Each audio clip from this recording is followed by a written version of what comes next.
লোধ জলপ্রপাত দেখতে। নেতারহাট থেকে দূরত্ব 60 কিলোমিটার, আর রাঁচি থেকে লোধ জলপ্রপাতের দূরত্ব 193 কিলোমিটার। ডালটনগঞ্জ থেকে দূরত্ব 118 কিলোমিটার, আর বেতলা ফরেস্ট থেকে লোধ জলপ্রপাতের দূরত্ব 94 কিলোমিটার। নেতারহাটের মতো এই লোধ জলপ্রপাতটিও লাটেহার জেলায় অবস্থিত।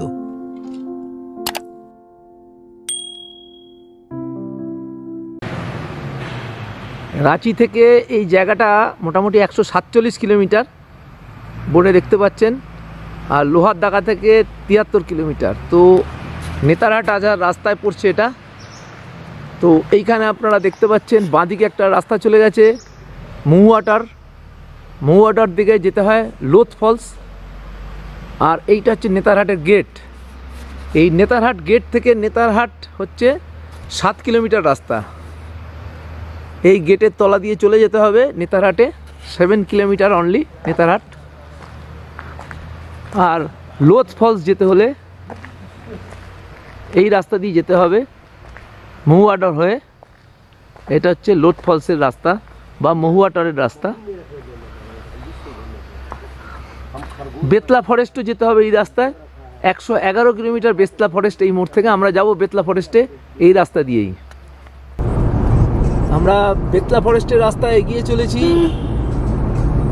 নেতারহাট যাওয়ার যে মোড়টা একটু আগে দেখালাম, সেই মোড় থেকে আমরা যাব মহুয়াটারের দিকে। মহুয়াটারের থেকে 17 কিলোমিটার দূরে লোধ ফলস, আর এখান থেকে 51 লোধ ফলস। তো এই রাস্তাটা খুব সুন্দর।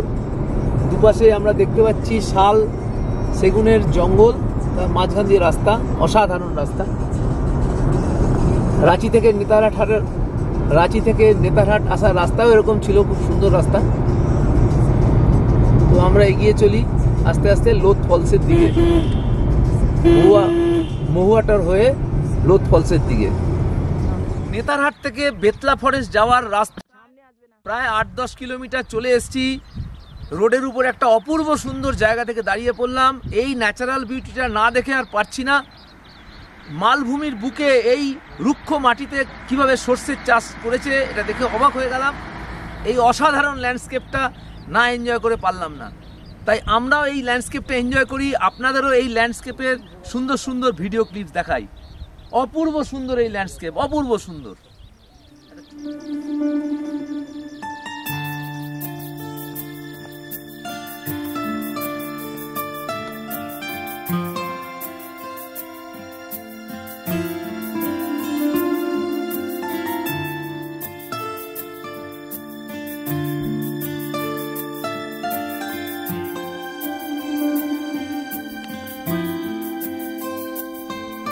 লোধ জলপ্রপাত যাওয়ার রাস্তাটি অসাধারণ। ছোটনাগপুর মালভূমির ঢেউ খেলানো উপত্যকার মধ্যে দিয়ে মসৃণ কালো রাস্তা, আর দুপাশে বিস্তীর্ণ চাষের জমি। এক অসাধারণ ল্যান্ডস্কেপ, অসাধারণ। রাস্তার যে কোনো জায়গায় দাঁড়িয়ে মনে হয় যেন এখানকার সৌন্দর্যটা একবার উপভোগ করে যাই।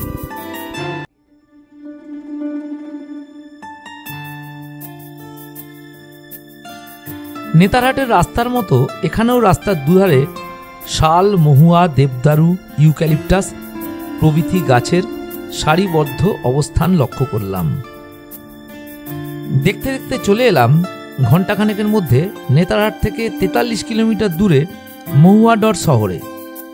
মহুয়াডর মোড় থেকে সোজা রাস্তাটি চলে গেছে 17 কিলোমিটার দূরে লোধ জলপ্রপাতে, আর ডাইনের রাস্তাটা চলে গেছে বেতলা ন্যাশনাল পার্ক।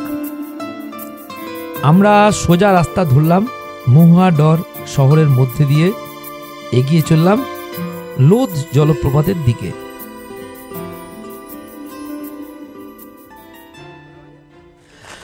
আমরা লোধ ফলস যাওয়ার রাস্তায় লোধ ফলস থেকে 10 কিলোমিটার আগে একটা জায়গায় এসে পৌঁছালাম, যেখানে একটা বিশেষ ধরনের গাছের বন রয়েছে। এই হচ্ছে সেই বিশেষ গাছটা। এই গাছটা দেখে আপনারা কি চিনতে পারছেন এটা কি গাছ? অনেকে পারবেন, অনেকে পারবেন না। এটা হচ্ছে মহুয়া গাছ। মহুয়া গাছের নাম শুনেছেন আপনারা, যে গাছটা থেকে এক ধরনের মদ তৈরি হয় লোকাল, এখানকার নেতারহাট, রাঁচি এই সমস্ত এলাকার লোকেরা এই মদটা পান করে, খুব জনপ্রিয় পানীয়। তো এই মহুয়া গাছ থেকে এই বৈশাখ মাসে এতে ফল হয়, সেই ফল থেকে এই মদটা তৈরি হয়, বা অন্যান্য বিভিন্ন ঔষধও তৈরি হয় এই গাছের ফলের রস থেকে। তো সেই গাছের বাগানে দাঁড়িয়ে আছি আমরা, বিরাট বড় বাগান, যেদিকে তাকাবেন সেদিকে এই বাগান। এ পাশটায় দেখতে পারেন আপনারা, এ পাশেও দেখতে পাচ্ছেন প্রচুর বাগান, চারিদিকে বিশাল গাছ রয়েছে, যেদিকে তাকাবো সেদিকেই মহুয়া গাছ। এই জঙ্গলটা দেখে অনেকটা মনে হতে পারে যে শাল সেগুনের জঙ্গলের মতো, অনেকটা গাছটার আকৃতি হচ্ছে সেরকমই, তবে এটা শাল সেগুন নয়, এটা মহুয়া। যদিও শাল সেগুনের যে টাইপ, ওই টাইপের গাছ, পলাশ যখন ফোটে এই সময় মহুয়া ফুল আর ফল ফোটে, চারিদিকে একটা গন্ধ বেরোয়, সুন্দর ছায়া এখানে রয়েছে, এখানে বসে বেশ কিছু সময় কাটানো যায়। এখানকার স্থানীয় লোকেরা এই সব জায়গায় পিকনিক করতে আসে, ভালো পিকনিক স্পট। যে সময় এসছে এই সময় মহুয়া ফল নেই, তাই দেখাতে পারলাম না আপনাদের। তো আমি পাশে স্ক্রিনে দু একটা মহুয়া ফলের ছবি আপনাদের কাছে দেখাবো, তাহলে আপনারা বুঝতে পারবেন। তো আমরা এই জঙ্গলটা দেখে আস্তে আস্তে এবারে চলে যাব লোধ ফলস দেখতে। এবার আপনারা দেখতে পাবেন বহু উপর থেকে নেমে আসা লোধ ফলস। চলে এলাম লোধ জলপ্রপাতের প্রথম গেটের সামনে। এখানে ফরেস্ট ডিপার্টমেন্টের চেকপোস্টে এন্ট্রি করে জনপ্রতি 10 টাকা করে টিকিট কেটে ঢুকতে হবে লোধ জলপ্রপাত দেখতে। গাড়ির জন্য আলাদা পার্কিং ফি দিতে হবে 50 টাকা। গেটের টিকিট দেখালে গেট খুলে দিল। এরপর আমরা এগিয়ে চললাম জঙ্গলের রাস্তা ধরে। বছর 10 আগে এই সমস্ত রাস্তা সাধারণ ট্যুরিস্টদের জন্য ছিল খুব ভয়ঙ্কর, বিপজ্জনক। এখন অবশ্য নিরাপদ। মেন গেট থেকে 1 কিলোমিটার দূরে এই জলপ্রপাতে ঢোকবার পরবর্তী গেট ও গাড়ি পার্কিংয়ের জায়গা। এখানে যেতে যেতে দেখলাম রাস্তার ধারে কিছু অস্থায়ী খাবারের দোকান রয়েছে। ইচ্ছা করলে আপনারা এখানে লাঞ্চ করতে পারেন, তবে অর্ডার দিয়ে যেতে হবে। ওয়াটারফলস দেখে এসে এখানে লাঞ্চ করতে পারবেন। দেশি মুরগির মাংস ঝোল ইচ্ছা করলে খেতে পারেন। চার্জ পড়বে সাধারণ মিল 100 টাকা, ওর মুরগির মাংস প্লেট 150 টাকা। চলে এসেছি লোধ ওয়াটারফলসের সামনে। এই গেটে এসেছি, এখানে হচ্ছে লাস্ট গাড়ি আসে, এরপরে আমাদের কিছুটা 500 মিটারের মতো হেঁটে যেতে হবে। তো নেতারহাট থেকে মোটামুটি ঘন্টা দেড়েকে আমরা চলে আসলাম এই লোধ ফলসের সামনে। তো এখন আমরা এই পার্কিং থেকে আস্তে আস্তে এগিয়ে যাব লোধ ফলসের দিকে। এটা হেঁটে যেতে হবে, এখানে গাড়ি যায় না, সিঁড়ি দিয়ে উপর দিকে উঠবো। 1.5 কিলোমিটার আগে গেটে যে এন্ট্রি ফিটা আপনারা দিয়ে টিকিটটা নেবেন, এইখানে সেটা কিন্তু চেকিং করতে হবে। কাজেই টিকিটটা হাতে করে রেখে দেবেন।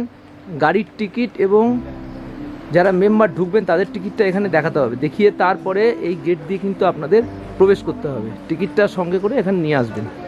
গাড়িটা পেছনে কিন্তু পার্কিং হবে।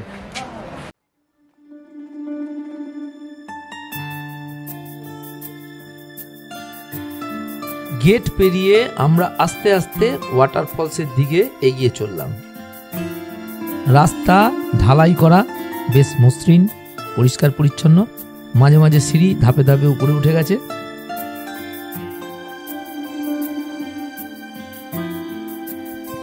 এখান থেকে পায়ে হেঁটে প্রায় 600-700 মিটার এগোলে তবে আমরা ওয়াটারফলস দেখতে পাবো।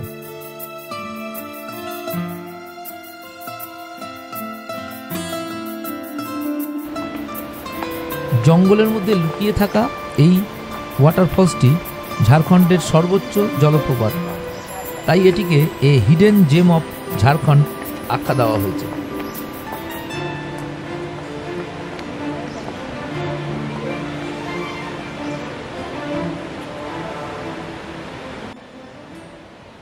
এই জলপ্রপাতটি বুধা ওয়াটারফলস নামেও পরিচিত। পালামুর জঙ্গলে অবস্থিত এই জলপ্রপাতটি প্রায় 470 ফুট উঁচু থেকে নিচে পড়ছে। এটি প্রকৃতপক্ষে বুড়া নদীরই একটি গতিপথ। এটি ভারতের 21তম উচ্চ জলপ্রপাত।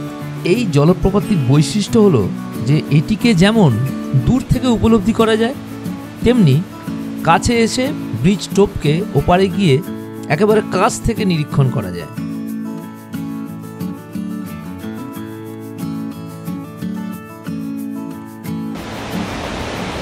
প্রায় চলে আসলাম লোধ জলপ্রপাতের সামনে,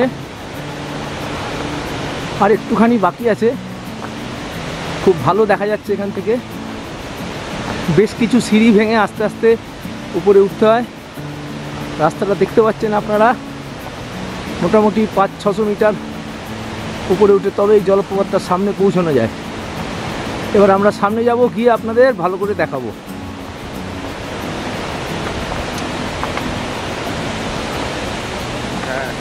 পৌঁছে গেছি একেবারে লোধ জলপ্রপাতের সামনে। অসাধারণ জলপ্রপাতটা, এটাকে হিডেন জেমস অফ ঝাড়খণ্ড বলা হয়। ঝাড়খণ্ডের সবচেয়ে বড় জলপ্রপাত, সবচেয়ে উচ্চতম জলপ্রপাত এইটা। তো আমরা জলপ্রপাতের বিভিন্ন অংশের ক্লিপস আপনাদের সামনে তুলে ধরছি, আপনারা এনজয় করুন, আমরাও বিভিন্ন জায়গায় ঘুরে ঘুরে এনজয় করি। তো যাই একেবারে এই ওয়াটারফলসের ঠিক সামনে, দেখাবো আপনাদের বিভিন্ন অংশ। আশা করছি খুব ভালো লাগবে আপনাদের। ব্রিজের ওপর থেকে দাঁড়িয়ে এই জলপ্রপাতটি দেখতে দেখতে কখন যে সময় কেটে যাবে তার টেরই পাওয়া যায় না। অসাধারণ এর রূপ, যা না দেখলে উপলব্ধি করা যায় না। বর্ষার সময় যদি আসা যায়, এর রূপ ও লাবণ্য আরও সুন্দর থাকে।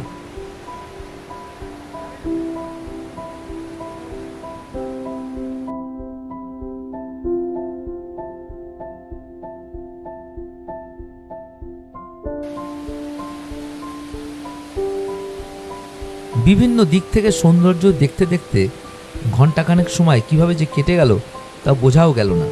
বিভিন্ন দিক থেকে ছবি তুলেও ক্যামেরার শাটার থেকে যেন হাত সরানো যাচ্ছে না। মনে হয় জলপ্রপাতের যেন কোনো সুন্দর দৃশ্য ক্যামেরাবন্দি করতে পারলাম না।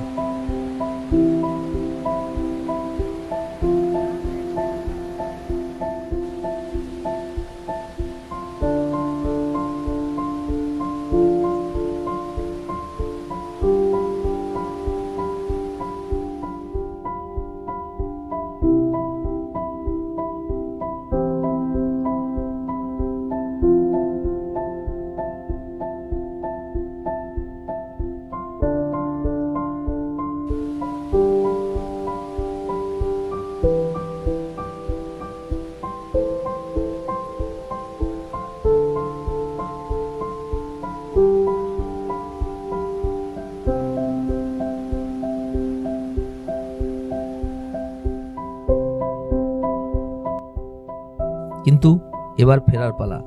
বারবার যেতে যেতে ফিরে দেখি ওই জলপ্রপাতটির সৌন্দর্য সত্যিই চোখ ফেরানো যায় না, কিন্তু যেতে তো হবেই।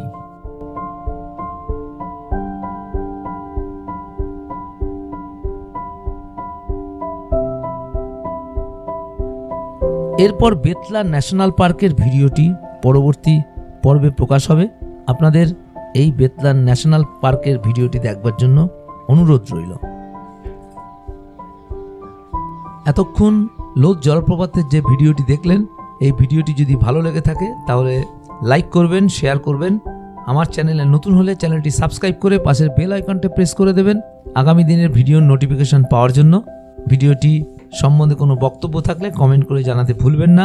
আপনারা সুস্থ থাকবেন, ভালো থাকবেন, আমার চ্যানেল দেখতে থাকুন। ধন্যবাদ।